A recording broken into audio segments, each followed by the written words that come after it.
Nunca olvidaré aquella noche. El salón del restaurante olía a vino caro, risas falsas y perfume de gente que aparenta tenerlo todo. Yo estaba ahí, sentada al lado de mi esposo, fingiendo una sonrisa que ya no me pertenecía. Llevaba el vestido que él eligió, los pendientes que él compró, y hasta el silencio que él esperaba que guardara. Todo parecía perfecto, pero en el fondo yo sentía que algo estaba roto. Grayson, mi esposo, hablaba con sus amigos de negocios, riendo, haciendo chistes sobre mujeres que gastan sin producir. Yo bajé la mirada, deseando que no dijera mi nombre. Pero lo hizo. Autumn todavía no entiende que la vida real no se paga con emociones, dijo entre risas, mientras todos lo miraban como si fuera un rey. El grupo se rió. Yo también, por reflejo, aunque por dentro me estaba desmoronando. Fue la risa más vacía de mi vida. Un silencio incómodo me ahogó, y mientras él levantaba su copa, sentí como mis manos temblaban debajo de la mesa. El camarero me sirvió vino, pero no podía tragar. Cada palabra de Grayson me hacía sentir más pequeña, como si mi valor dependiera de cuánto pudiera impresionar a sus socios. Esa noche comprendí algo: no había amor, solo un contrato invisible que me mantenía en mi lugar. Mientras él hablaba de inversiones y proyectos millonarios, yo recordaba los años en los que dormíamos en un colchón en el suelo, cuando yo trabajaba doble turno para pagar su universidad. Recordaba cuando me prometió que, si algún día triunfaba, lo compartiríamos todo. Ahora él triunfaba, pero el todo no me incluía a mí. Uno de sus socios hizo un comentario sobre su esposa, diciendo que ella sabía quedarse callada. Grayson sonrió y dijo: «Eso es lo que hace grande a una mujer. Saber cuándo hablar y cuándo no». Las risas estallaron, pero para mí fue un disparo. Mi garganta se cerró. Tragué saliva, intentando no llorar. Me juré que nadie más me vería débil. Cuando terminó la cena, fingí que todo estaba bien. Él me ofreció su brazo para salir del restaurante, como si nada hubiera pasado. Las cámaras de los teléfonos capturaron el beso que me dio en la mejilla, el mismo que después subiría a sus redes con el texto: «Agradecido por la mujer que siempre está a mi lado». Nadie sabía que esa noche yo dormí en el borde de la cama, mirando la pared, con los ojos abiertos y el corazón roto. A la mañana siguiente, él actuó como si nada. Preparó café, silbando, y me preguntó si podía acompañarlo a un evento el fin de semana. Yo solo asentí. No tenía fuerzas para discutir. Pasaron los días, y algo cambió dentro de mí. Ya no lloraba. Solo observaba. Sus llamadas tardías, sus viajes de trabajo, las sonrisas escondidas cuando revisaba el celular. Todo empezó a encajar. Una noche, después de una reunión suya, encontré una mancha de lápiz labial en su camisa. Color vino. Yo no uso ese color. Guardé la camisa sin decir una palabra. Esa misma noche, mi teléfono vibró con un mensaje. Era Connor, su mejor amigo. Me pareció raro. Él nunca me escribía directamente. El mensaje decía: «Autumn, necesito hablar contigo». No por él, sino por ti. Al principio pensé que era una broma. Pero su tono era diferente. Llamé. Su voz sonaba tensa, como si cargara con un peso que ya no podía sostener. «No puedo seguir viéndote sufrir por alguien que no te respeta», me dijo. «¿Qué quieres decir?», pregunté, con la voz temblorosa. «Grayson, no es el hombre que tú crees». Sentí que el aire se me escapaba. Connor me contó cosas que no estaba preparada para oír: los rumores, los viajes falsos, las fotos con una mujer del trabajo. Su nombre era Rebecca. Una mujer elegante, joven, ambiciosa. Cada palabra era un golpe directo al pecho. Pero lo peor no fue eso. Fue cuando me dijo que, en sus reuniones, Grayson contaba una versión de nuestra historia donde yo era una carga, una mujer sin metas, un trofeo que solo servía para mostrar. Colgué. El teléfono se me cayó de las manos. Sentí el suelo hundirse. Me quedé ahí, sola, en medio de la sala, rodeada de fotos sonrientes que ya no tenían sentido. La vida que creí tener era una mentira. Y lo más cruel era que todos sabían la verdad, menos yo. Pasé la noche entera sin dormir. Afuera, llovía. Las gotas golpeaban el vidrio como si marcaran el ritmo de mi respiración. No, lloré. No podía. Solo miraba al techo y repetía en silencio. Esto no puede estar pasándome a mí. Pero sí estaba pasando. Cuando amaneció, el reflejo del espejo me devolvió una imagen que no reconocí. Tenía ojeras, el cabello despeinado y una mirada vacía. Y por primera vez en mucho tiempo, me hablé a mí misma. Basta. No más. Tomé mi laptop, revisé mis archivos, mis documentos, mis correos, y empecé a notar algo extraño. Había movimientos financieros, cambios de contratos, nombres que no recordaba haber firmado. Era como si alguien hubiera estado preparando una jugada a mis espaldas.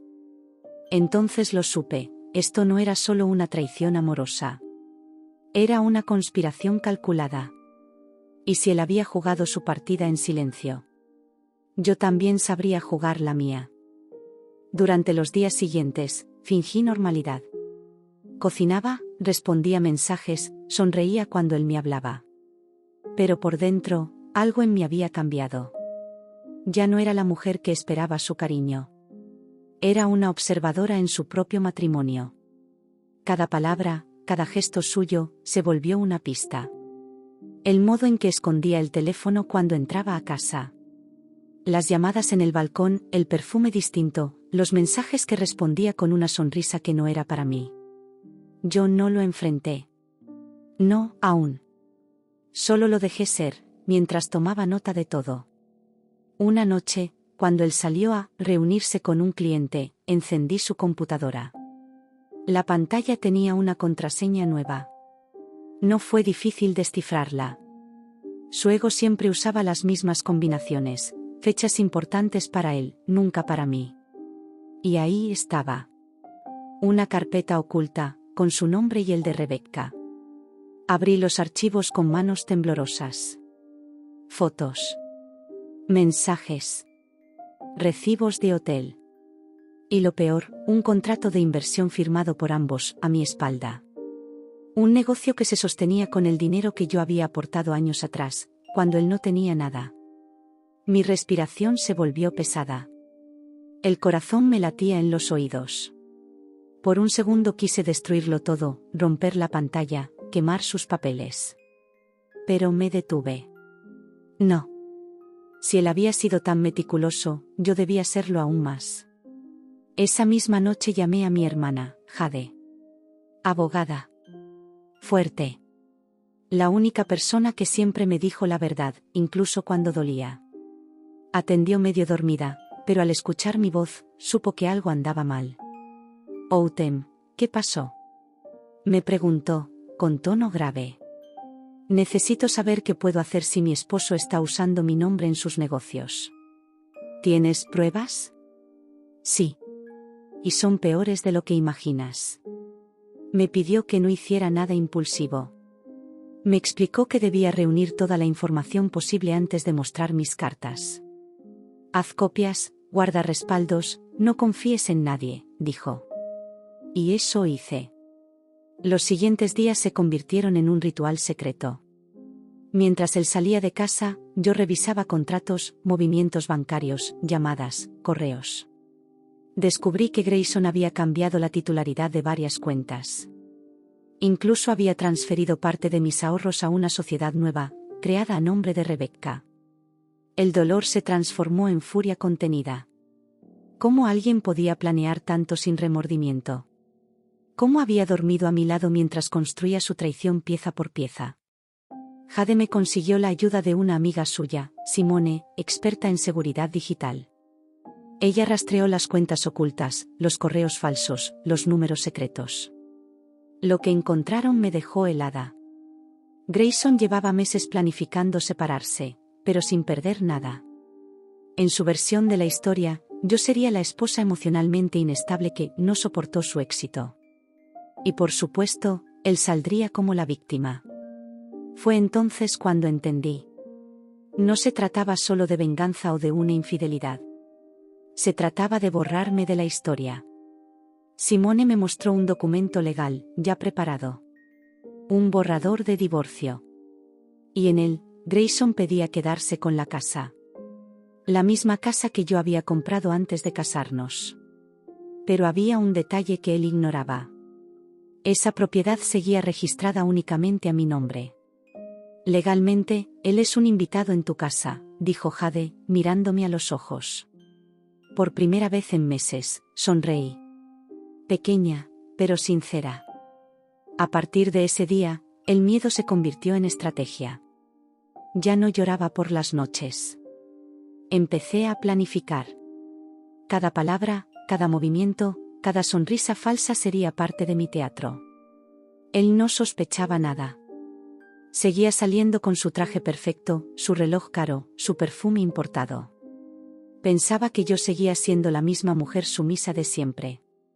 No tenía idea de que lo estaba observando todo. Empecé a grabar llamadas, guardar recibos, tomar fotos de documentos. Incluso instalé una pequeña cámara en la oficina del estudio. Y ahí lo vi. Una tarde, mientras hablaba con Rebecca, dijo una frase que jamás olvidaré. Ella no lo sabe, pero pronto todo será mío. Esa frase fue mi impulso final. No podía permitir que me destruyera sin pelear. No después de todo lo que había dado por él. Esa misma noche preparé mi propio plan. Llamé a Jade y a Simone. Nos reunimos en mi casa, con el teléfono apagado y las cortinas cerradas. Les mostré todo lo que había reunido. Pruebas, documentos, grabaciones. Ellas se miraron, impresionadas. Tienes más que suficiente para hundirlo, dijo Simone. Entonces lo haré, respondí. Pero no hoy, intervino Jade. Si lo haces mal, se victimizará. Espera el momento justo. Tenía razón. Grayson sabía manipular a la gente. Sabía cómo voltear la historia, cómo hacer que las lágrimas le sirvieran de escudo. Si quería exponerlo, debía hacerlo en el momento en que su máscara no pudiera sostenerse más. Así que seguí fingiendo. Preparaba cenas, reía en reuniones, subía fotos sonrientes.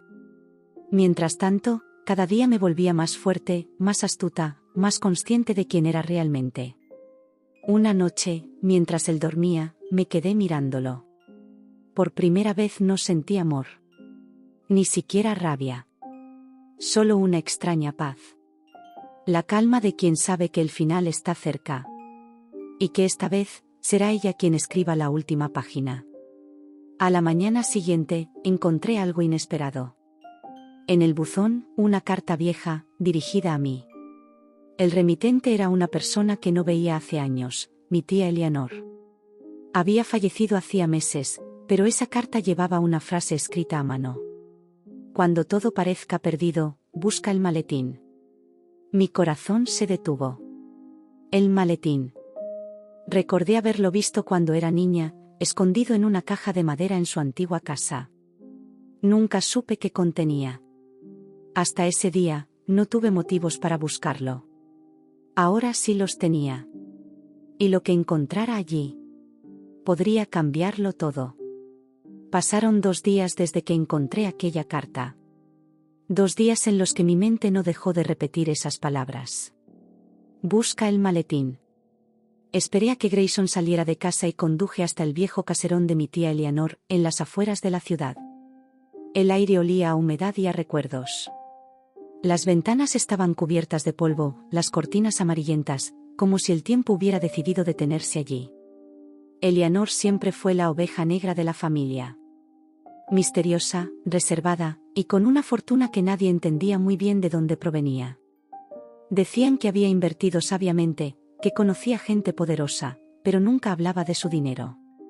Solo decía: la verdadera riqueza es saber cuándo callar y cuándo hablar. Entré en la casa con una mezcla de nostalgia y temor. El suelo crujía bajo mis pies. Avancé hasta el despacho, el mismo donde ella solía pasar horas escribiendo cartas que nunca enviaba. Y ahí estaba. Una caja de madera con el mismo grabado que recordaba, una rosa tallada a mano. Dentro, un maletín de cuero oscuro, pesado, con el cierre oxidado. Por un instante dudé. No sabía si abrirlo me daría paz, o más preguntas. Pero ya era tarde para dudar. Al abrirlo, el aire se llenó de un olor a papel antiguo y perfume rancio. Había dinero. Mucho. Billetes cuidadosamente envueltos, junto a una pila de documentos, fotografías y una nota escrita con la caligrafía fina de mi tía. Si estás leyendo esto, significa que la verdad finalmente te encontró. Nada de lo que te pasó fue casualidad.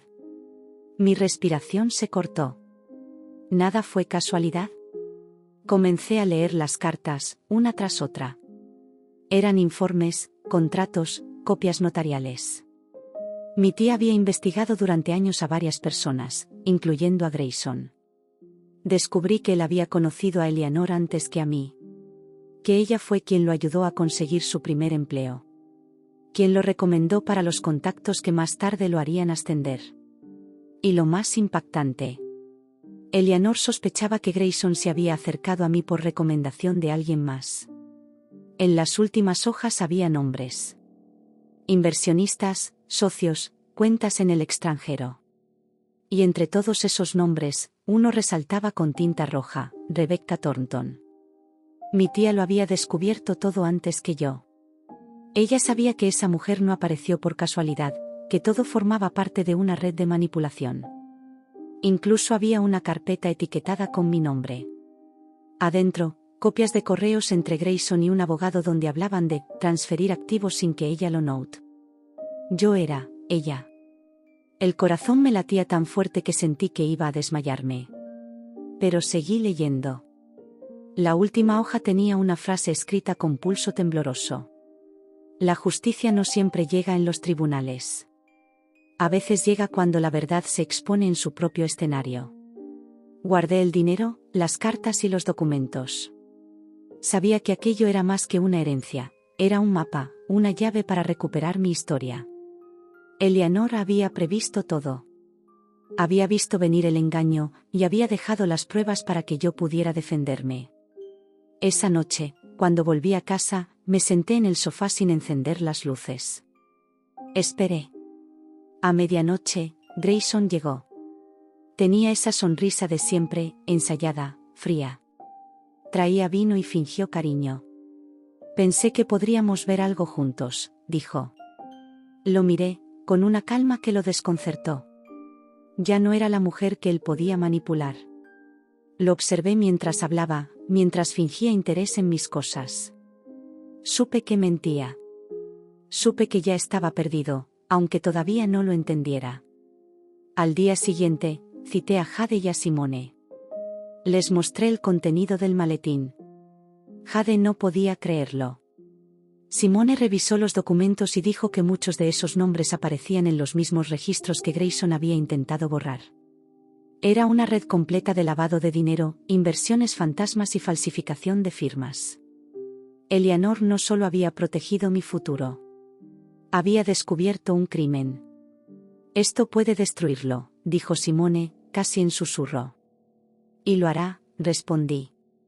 Durante las siguientes semanas, me dediqué a reconstruir el rompecabezas. Cada pieza encajaba con precisión: el ascenso repentino de Grayson, los viajes sospechosos, las reuniones con Rebecca, los movimientos de dinero. Nada había sido casual. Todo estaba planeado. Y lo más irónico era que él me había subestimado tanto. Que nunca imaginó que yo sería quien desenterrara su secreto. Empecé a grabar mis propias declaraciones en vídeo. Relatos detallados de cada prueba, cada conversación, cada movimiento bancario. Sabía que si algo me pasaba, esas grabaciones serían mi seguro. Una tarde, mientras Simone revisaba los datos de una de las cuentas, encontró algo más. Una transferencia reciente, enorme, proveniente del extranjero. Y el nombre del beneficiario no era Grayson. Era Rebecca Thornton. Él ya había empezado a mover todo a su nombre. El plan estaba en marcha. Solo le faltaba un paso más: desaparecerme. Y entonces lo entendí. El divorcio no era el final. Era el disfraz de algo más grande. Grayson no solo quería quedarse con mi dinero. Quería borrarme de todos los registros, como si nunca hubiera existido. Ese fue el momento en que tomé la decisión definitiva. Ya no iba a esconderme. Iba a exponerlo todo. Pero no con gritos, ni con venganza ciega. Lo haría como él nunca lo esperaría. En público, frente a todos. En el mismo tipo de escenario donde me había humillado la primera vez. Y así empezó mi plan. El plan para destruir su máscara. Utilizando su propio reflejo. El día llegó más rápido de lo que imaginé. Grayson había organizado una gala benéfica en uno de los hoteles más exclusivos de la ciudad. El evento perfecto para presumir su caridad, sus conexiones y, por supuesto, a su perfecta esposa. No sabía que esa sería la última vez que alguien lo vería sonreír así. Me puse un vestido negro. No el que él hubiera elegido, sino el que yo quería usar. Simple, elegante, fuerte. Cuando me miré al espejo antes de salir, me reconocí por primera vez en años. Ya no era la mujer que pedía permiso para existir. Era la mujer que iba a contar la verdad. Llegamos al evento. Luces, cámaras, flashes. Todos lo saludaban, lo felicitaban. Él posaba con su sonrisa ensayada, tomándome de la cintura, como si todo siguiera bajo control. Yo lo miraba sabiendo que, en pocas horas, su mundo se derrumbaría. Simone y Jade ya estaban listas. Habíamos planeado cada segundo. El vídeo, los documentos, las pruebas, todo se proyectaría justo cuando Grayson tomara el micrófono. Y entonces ocurrió. Subió al escenario, agradeció la presencia de todos y comenzó su discurso sobre honestidad y valores familiares. La ironía era tan grande que me costaba no reír. De pronto, la pantalla detrás de él parpadeó. Su voz se interrumpió. Y una nueva imagen apareció. Su rostro, el verdadero. Vídeos, audios, transferencias, mensajes con Rebecca. Su voz diciendo: ella no lo sabe, pero pronto todo será mío. El silencio en la sala fue absoluto. Al principio pensaron que era un error. Hasta que aparecí en pantalla. Mi voz, serena, narrando los hechos, una a una las pruebas. Mientras él fingía amor, movía dinero a cuentas secretas. Mientras yo lo sostenía, él planeaba desaparecerme. Y mientras todos aplaudían su éxito, yo descubría que mi matrimonio fue su mejor inversión. El murmullo se transformó en asombro, luego en indignación. Grayson intentó desconectar el proyector, pero era tarde. La prensa ya grababa. Los invitados, horrorizados, se apartaban de él como si la traición fuera contagiosa. Simone me miró desde el fondo del salón. Jade asintió. El plan había funcionado. Yo caminé hacia la salida sin mirar atrás. Grayson gritó mi nombre, pero su voz ya no tenía poder sobre mí. Por primera vez, no me detuve. Al día siguiente, su rostro estaba en todos los noticieros. Empresario acusado de fraude y falsificación de firmas. La investigación se amplió, y salieron a la luz más pruebas de corrupción, lavado de dinero y manipulación. Rebecca desapareció. Y él terminó enfrentando a la justicia con la misma sonrisa vacía que una vez usó para humillarme. Los días siguientes fueron extraños. No sentí euforia ni venganza. Solo una paz profunda. La paz de quien ya no debe fingir. Recogí mis cosas, me mudé a una pequeña casa cerca del mar. Vendí la mansión, cerré las cuentas conjuntas y comencé de nuevo. El dinero del maletín de mi tía me permitió abrir una fundación para mujeres en situaciones similares. La llamé Eleanor. En honor a la mujer que vio la verdad antes que nadie. A veces, por las noches, vuelvo a pensar en todo lo que pasó. En como una cena, una risa cruel y una traición me llevaron a descubrir quién era realmente. No su víctima. No su sombra. Sino una mujer que aprendió a usar el silencio como arma, y la verdad como escudo. Una tarde, mientras el sol se escondía, recibí una carta sin remitente. Dentro, una sola frase. Ahora entiendes por qué nada fue casualidad. Sonreí. Sí, lo entendía. La vida no me destruyó. Solo me obligó a renacer. Y mientras el viento movía las cortinas, pensé en todas esas mujeres que siguen callando por miedo, por costumbre o por amor. Si alguna de ellas escucha mi historia, quiero que sepa algo. No hace falta gritar para ser fuerte. Solo hace falta decidir no seguir viviendo en la mentira. Ese fue el día en que lo perdí todo. Para ganarlo todo.